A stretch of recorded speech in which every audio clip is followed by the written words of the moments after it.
नमस्कार बंधुरा welcome back to मुडी फुडी। आमी आपनादेर सबार प्रिय अनिंदिता।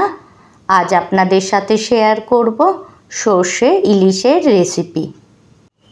और এই রেসিপিটি বানানো যেমন সহজ খেতেও তেমনি সুস্বাদু। তো চলুন বন্ধুরা রেসিপিটি শুরু করি।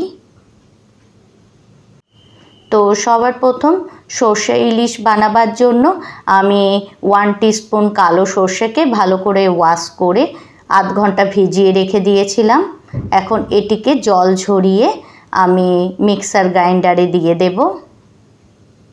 और आमी 1 टीस्पून सादा सर्षेके आमी भालो करे वाश करे आध घंटा भिजिए रेखे दिएछिलाम, सेटिकेও जल झरिए आमी मिक्सार ग्राइंडारे दिए देब। और 1 टीस्पून पोस्तकेও आमी भालो करे वाश करे आध घंटा भिजिए रेखे दिएछिलाम, सेटिकेও आमी जल झरिए एर मध्य दिए दिलाम। और दिए दिलाम 5-6टा काँचा लंका और जल और एकटूखानी लवण दिए एटिर आमी पेस्ट बानिए नेब। এই দেখুন বন্ধুরা আমার পেস্টটি বানানো হয়ে গেছে। এখন এই পেস্টটিকে আমি ছেঁকে নেব। তার জন্য আমি একটা ছাঁকনি নিয়ে নিয়েছি। এই দেখুন বন্ধুরা আমার এই সরষে পোস্ত কাঁচা লঙ্কার পেস্টটিকে ছাঁকা হয়ে গেছে। এদিকে সরষে ইলিশ বানাবার জন্য আমি ইলিশ মাছগুলিকে ভালো করে ওয়াশ করে আগে থেকে নুন হলুদ মাখিয়ে রেখে দিয়েছিলাম। এখন আমি একটা কড়াইয়ে দিয়ে দেব 1 टीस्पूनेर मतो मास्टार्ड ऑयल।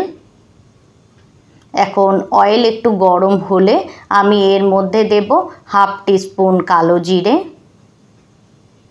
এখন এগুলিকে 5 সেকেন্ড ভেজে নেওয়ার পর আমি যে সরষে পোস্ত কাঁচা লঙ্কার পেস্টটিকে বানিয়ে রেখেছিলাম সেটিকে আমি এর মধ্যে অ্যাড করে দেব।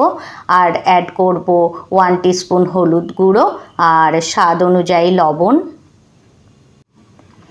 এখন আমি এগুলিকে মিক্স করে নেব। তারপর আমি নুন হলুদ মাখানো ইলিশ মাছগুলিকে এর মধ্যে দিয়ে দেব।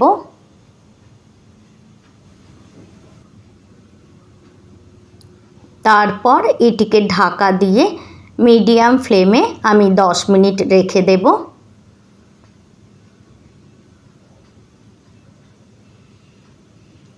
এই দেখুন বন্ধুরা আমার 10 মিনিট হয়ে গেছে। এখন এটির ঢাকনা খুলে আমি এর মধ্যে দিয়ে দেব 4টে চেরা কাঁচা লঙ্কা আর 2 टीस्पून মাস্টার্ড অয়েল। তারপর এটিকে হাই ফ্লেমে আমি 1 মিনিট ফুটিয়ে নেওয়ার পর গ্যাসের ফ্লেমটা বন্ধ করে এটিকে স্ট্যান্ডিং টাইমে রাখার পর আমি গরম গরম ভাতের সাথে সার্ভ করব। তাহলে বন্ধুরা ভালো থাকবেন, সুস্থ থাকবেন। আবার দেখা হবে অন্য কোনো রেসিপিতে। Thanks for watching.